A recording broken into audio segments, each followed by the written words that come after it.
do we want virtual crime to be at that level? Zara, thank you. Simon in Northampton, where are you on this, Simon? Good morning. Morning, Nick. Just to say, I don't think you were clumsy in the way you summed it up. You summed it up perfectly. It's as a victim of an assault like that previously that was ignored by the police for 8 years, finally logged, and then there was this degree of apathy where they wouldn't do anything about it because it was too difficult, making excuses.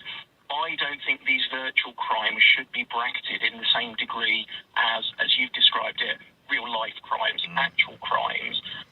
Having been a victim of harassment myself, I can say I've got a foot in both camps and go, believe me, the real event is a lot more traumatic than the virtual one. It's not to diminish that people have traumatic experiences online, but what I believe is that the police will see this as your last caller just kind of alluded to, there's evidence online. It's quite easy. You could do this all from behind a desk and chalk up an arrest figure, whereas I think there's the shoe leather involved, going out, getting forensics, and that is a kind of deterrent to a lot of police work now, that, oh, that's actually too difficult, whereas, oh, this is quite easy, it's a virtual crime, and I think this is going to be used to massage the stats for these kind of crimes, and that's what's annoyed me. They'll say, oh, we've addressed 50 sexual assault crimes in the last year, aren't we brilliant? Yes. And that's what frustrates me.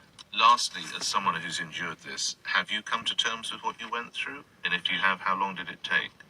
I have, mainly because there were other crimes the person was involved with, and I realised actually I got off quite fortunately.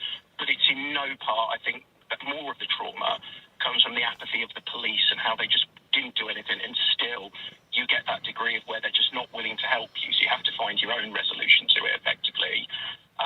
It was around 14, 15 years ago now, so it's in the past. You deal with it as best as you can.